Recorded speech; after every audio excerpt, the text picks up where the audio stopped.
जे घडायला नव्हतं पाहिजे तेच घडलं. म्हणजे आपल्या लाईट उडल्या रात्रीच, म्हणजे फ्यूज बॉक्स सॉकेटच जळून गेलं.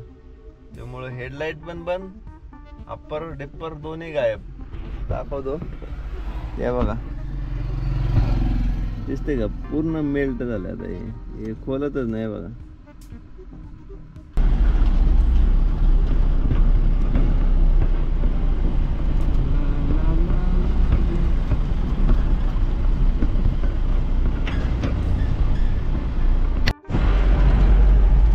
स्वागतासाठी थांबले होते. कॅमेरा पाहिल्यानंतर काय गाडीत विचारलंय आणि सोडून दिलंय.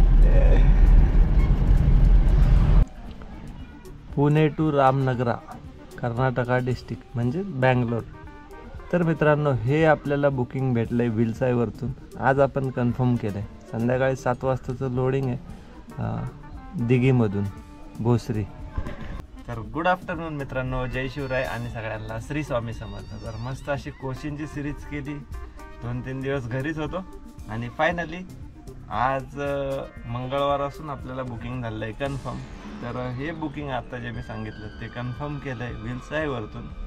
ऑनलाईन बुकिंग आहे. आता इथून लोडिंग करायला जायचं. संध्याकाळचे वाजले 5. तर पार्टीचाच फोन येतोय, चला विचारून घेऊ. हॅलो हॅलो, हाँ ते लोकेशन सर उधर का मिलेगा? भोसरी वाला आपका यही है? हाँ जी, क्योंकि वो एप्लीकेशन में लोकेशन दिखाता नहीं है ना एक्यूरेट. हाँ डाल दो ना मेरे को ये नंबर पे, मैं निकलने वाला था. Okay sir, okay. तर चला मित्रांनो, भोसरीला जायचं आहे. म्हणजे इथून एक 15-20 किलोमीटरचं अंतर आहे आपल्याला लोडिंग पॉईंटचं. तर चला इथून डायरेक्टली जाऊया लोडिंगला. बघूया किती मटेरियल भेटणार आहे. मस्त अशी ही परत ह्या महिन्यातली दुसरी सिरीज सुरू होते बँगलोरची. तर चॅनलवरती नवीन असाल तर सबस्क्राईब करा आणि बेल नोटिफिकेशन ऑलवरती सेट करा. तर मस्त अशी आता ही बँगलोरची एक सिरीज करूया. तर बघूया आपल्याला या सिरीजमध्ये काय काय बघायला भेटतंय. तर हा घेतलाय मित्रांनो आपण एअर फिल्टर, कारण आपली गाडी होती भरपूर अशी गरम. मागच्या सर्व्हिसिंगच्या वेळेस मित्रांनो आपण एअर फिल्टर चेंज केला नव्हता, त्याला फक्त क्लीन करून घेतला होता. त्यामुळे गाडी गरम व्हायला जास्त लागली. आणि कोचिंगची सिरीज केली होती तर ती कमीत कमी 3,500-4 हजार किलोमीटरची झाली. त्यामुळं बोललो आता चालू एक एअर फिल्टर उचलावा, म्हणून त्याला घेतला. कारण 40-42चं टेम्परेचर पुण्यातच दाखवतंय. नॉर्मल टेम्परेचरला सुद्धा गाडी गरम होते. आता MT आहे तरी काटा थोडा अप झालाय. त्यामुळं त्याचं घेणं गरजेचं होतं आणि तो घेतलाय. परत टिपीचं जर आपण पाहिलं तर कोचिंगच्या सिरीजच्या वेळेस आपण 1 महिन्याचा टिपी काढला होता. तर तो टिपी आपल्याला अजून 2-4 दिवस तरी कामाला येईल. त्यामुळे टिपीचा खर्च आपला वाचतोय. आणि मित्रांनो, बँगलोर लाईनच्या रोडचा टोल खर्च वाजलाय. पहिला 800 रुपयात गाडी बँगलोरला जायची विजापूर मार्गे. आता टोल खर्च जास्त येणार आहे. तर बघूया किती टोल वगैरे वाढलाय. आणि हे विलसाईचं बुकिंग आहे, त्यामुळं हे किती रुपयाचं बुकिंग असणार आहे हे तर मी तुम्हाला ब्लॉगच्या शेवटी नक्की सांगेल.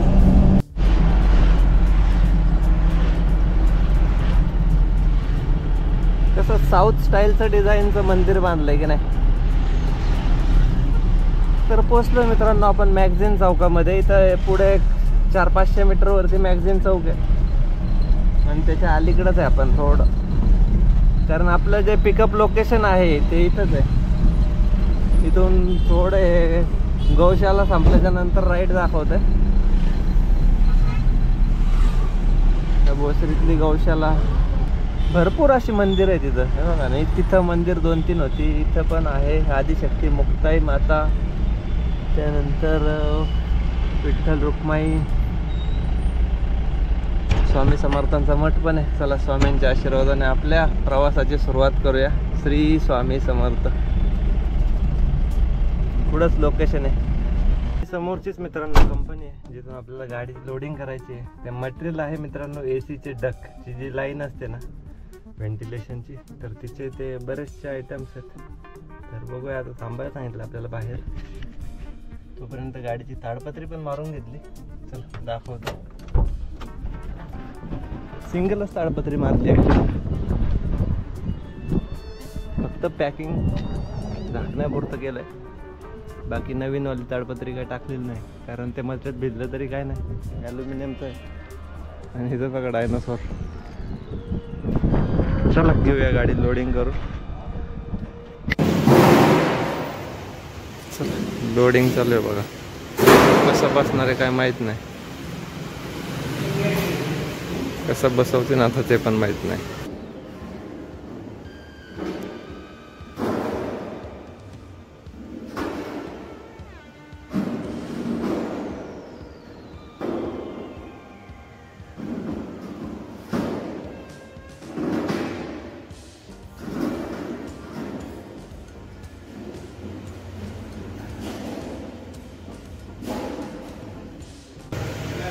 तर झाली आहे मित्रांनो लॉक लावून गाडी पॅक.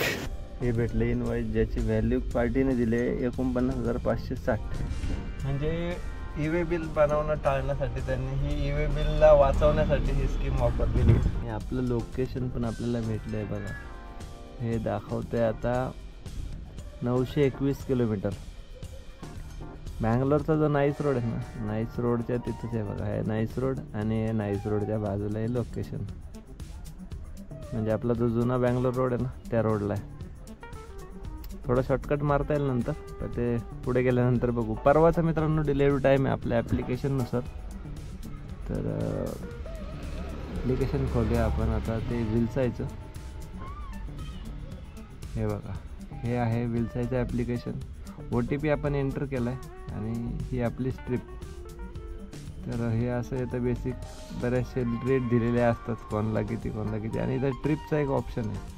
तर ट्रिपचा ऑप्शन आहे आपला गाडी नंबर, कुठून कुठं जायचं आहे, ही ट्रिप, OTP ॲड केलेला आहे आणि आपण ॲडव्हान्स पण आपल्याला भेटलेला आहे. तर बिल्टीसाठी मित्रांनो कॉल लॉक करावा लागतो, त्यासाठी केला होता. आहे बघा, हे तिकीट ID आहे आणि हे आपल्या ट्रिपचे डिटेल्स आहेत. हे टोकन जे आहेत ते रिटर्न आलेले आहेत, बाकी हे ॲडव्हान्स आले. बाकीचं पेमेंट आपल्याला तिथं गाडी खाली झाल्यानंतर हे पेपरचा फोटो रिसिविंग दिल्यानंतर भेटतो. तर हा 921 किलोमीटरचा प्रवास बँगलोरचा आपला आता सुरू होतो आहे. परवाचा 24 तारखेला 4 ते 8च्या मध्ये टायमिंग दिलेला आहे अनलोडिंगचा. तर चला, इथं मित्रांनो स्वामींचं एक मठ आहे समोर येताना आपण पाहिलं असेल, तर तिथं जाऊया. मस्त असं स्वामींचं दर्शन घेऊया आणि आपली जर्नी सुरू करूया. तर मस्त अशी मजा येणार या सिरीजला, त्यामुळे ब्लॉग आणि सिरीज शेवटपर्यंत नक्की बघा. अनंत कोटी ब्रह्मांड नायक राजाधिराज श्री स्वामी समर्थ महाराज की जय. श्री स्वामी समर्थ. तर स्वामींचं खूप छान असं पारायण चालू आहे इथं, बघू शकताय मठामध्ये. आणि आपण थोडं उशिराच आलो, तर दर्शन पण झालं खूप छान असं स्वामींचं. आणि आपल्या प्रवासाची सुरुवात पण झाली. श्री स्वामी समर्थ. गणपती बाप्पा मोरया. छत्रपती शिवाजी महाराज की जय. तर खूप छान असं दर्शन पण झालं. आता मस्तपैकी दिवाबत्ती करून आपली मस्त अशी जर्नी सुरू करायची आहे मित्रांनो. आणि एक गोष्ट खरी आहे, माना किंवा न मानो ते आपल्या बरोबर सदैव असतात. तर चला निघूया इथून पुढच्या प्रवासाला. 950 किलोमीटरचा प्रवास होणार आहे. खूप मस्त अशी जर्नी एन्जॉय करायला भेटणार आहे. त्यामुळे ब्लॉग आणि सिरीज शेवटपर्यंत नक्की बघा. आणि कशी वाटते सिरीज ती कमेंट करून नक्की सांगा. तर चला मित्रांनो, इथून आता डायरेक्टली आपण राईट घेऊन निघणार आहे सिटीमध्ये. विश्रांतवाडीतून पुन्हा सिटीच्या बाहेर पडू आणि पुढचा प्रवास कंटिन्यू करू. तर ह्यावेळेस रूट होणार आहे मित्रांनो आपला कात्रज, त्यानंतर जेजुरी नंतर मग लोणंदवरतून आपण जाणार आहे पंढरपूरवरतून विजापूर आणि विजापूरवरतून डायरेक्टली आपला बँगलोर हायवे पकडून निघायचे. तर चला इथून जर्नी सुरू करूया. खूप छान अशा गोष्टी नवीन कव्हर करण्याचा प्रयत्न करू.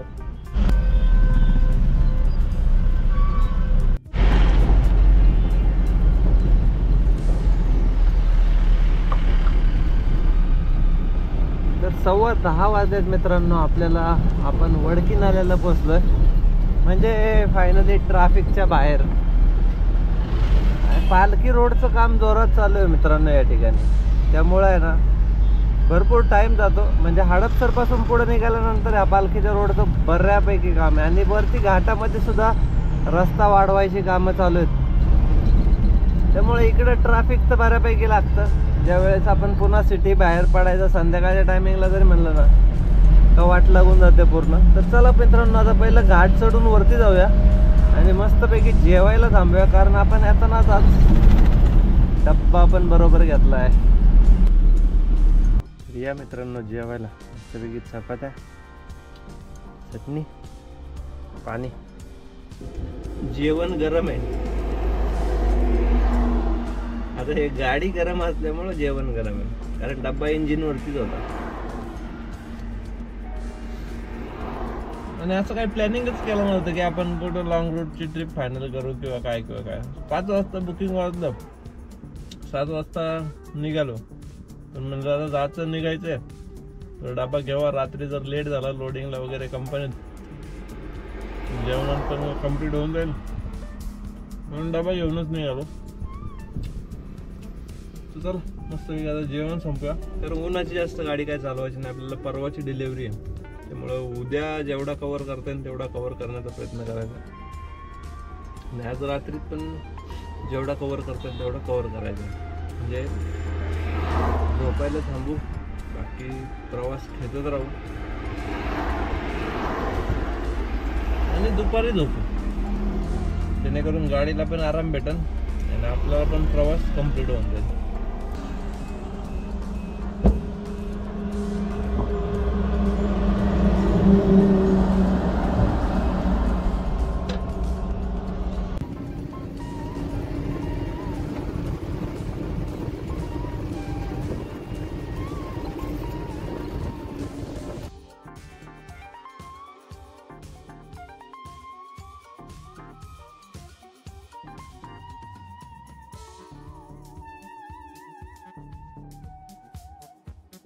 ज्ञानेश्वर पालखी मार्ग नातेपुते. तर सकाळचे 6:30 वाजलेत मित्रांनो. सगळ्यांना गुड मॉर्निंग. रात्री लोणंद क्रॉस करून झोपलो होतो मित्रांनो. फलटणच्या आसपास आपण कुठेतरी झोपलो होतो आणि मग परत प्रवास सुरू केला. कारण झालं असं, जे घडायला नव्हतं पाहिजे तेच घडलं. म्हणजे आपल्या लाईट उडल्या रात्रीच, म्हणजे फ्यूज बॉक्स सॉकेटच जळून गेलं. त्यामुळे हेडलाईट पण बंद, अप्पर डिप्पर दोन्ही गायब. दाखवतो हे बघा, दिसते का पूर्ण मेल्ट झालं. आता हे खोलतच नाही बघा.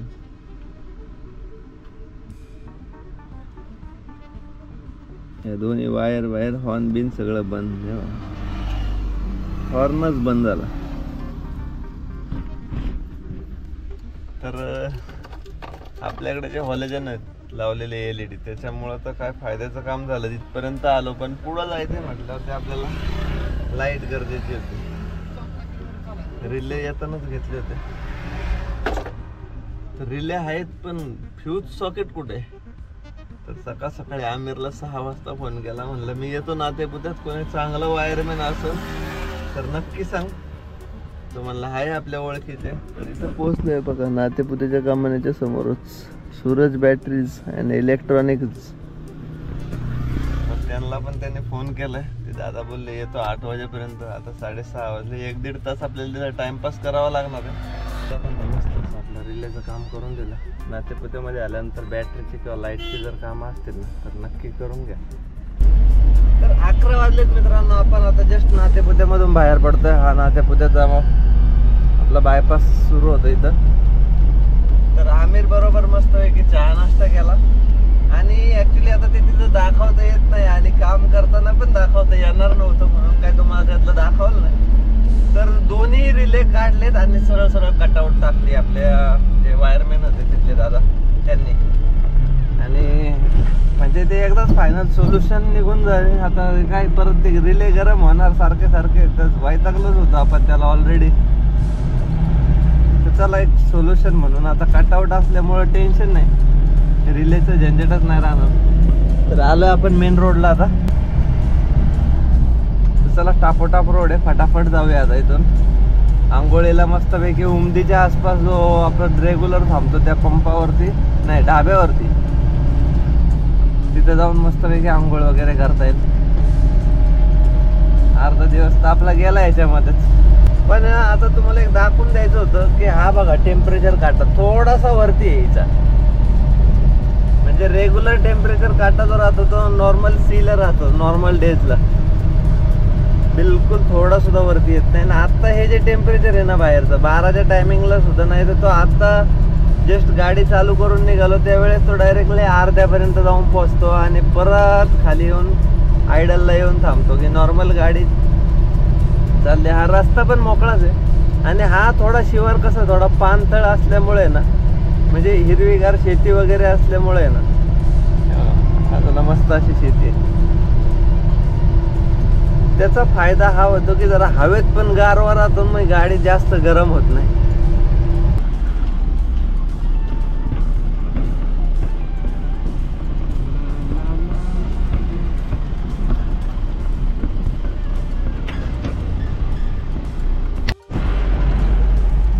स्वागतासाठी थांबले होते. कॅमेरा पाहिल्यानंतर काय गाडीत विचारलंय आणि सोडून दिलंय. तर चला मित्रांनो, पोचलोय पंढरपूरला. 12:30 वाजलेत आणि थोडं आजचं क्लायमेट थोडं थंड आहे बरं का. आभाळ थोडं निघालेलं आहे त्यामुळं काय गाडी गरम होत नाही. बघा अजून टेम्परेचर काटा आपला खालीच आहे. नाही तर आता हायवेने 60-65 जरी आलो ना तरी काही गाडी काही गरम झाली नाही. चला आता इथून पुढं विजापूरपर्यंत मस्त आता सिंगल रोड आहे. 4 लेनचा आपला प्रवास संपलाय. पुढं लागल पंढरपूर, त्यानंतर आंघोळीला थांबायचं. तर सकाळपासून मित्रांनो आपल्याला 2 वेळा गाडी थांबवली, एक तर पंढरपूरच्या अलीकडं आणि एक मंगळवेढ्याच्या अलीकडं. पण साहेबांनी कुठेही एंट्री घेतली नाही, मागितली नाही. फक्त एवढंच विचारलं की डॉक्युमेंट क्लिअर आहेत का आणि मटेरियल काय आणि कुठं चाललंय बस. बाकी एंट्रीसाठी कोणी विचारलं सुद्धा नाही, त्यामुळं आपण काही त्याच्यावर जास्त बोलणार पण नाही. उमदी 21, विजयपूर 74. नाव चेंज झालं बरं का डाब्याचं, MGR.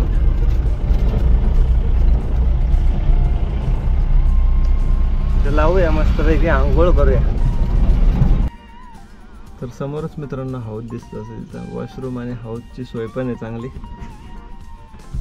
आणि फायनली आपण पोचलो उमदीच्या अलीकडे 21 किलोमीटर. तर भरपूर मोठा असा हा ब्लॉग झालाय मित्रांनो. मस्त आता आंघोळ करतो आणि नवीन ब्लॉगची सुरुवात करतो. तर या ब्लॉगमध्ये बऱ्याचशा गोष्टी कव्हर केल्यात, राहिलेल्या गोष्टी आपण नेक्स्ट ब्लॉगमध्ये कव्हर करण्याचा प्रयत्न करू, कारण इथून 650 किलोमीटरचा आपला प्रवास बाकी आहे. बऱ्याचशा गोष्टी कव्हर होतील, त्यामुळे हा ब्लॉग खूप मोठा होईल आणि मग तुम्हाला बघायला पण जास्त बोरिंग होईल. त्यामुळे हा ब्लॉग इथंच एंड करू. मस्त आंघोळ करूया, फ्रेश होऊया आणि नवीन ब्लॉगची सुरुवात करूया. तर भेटूया मित्रांनो नेक्स्ट ब्लॉगमध्ये.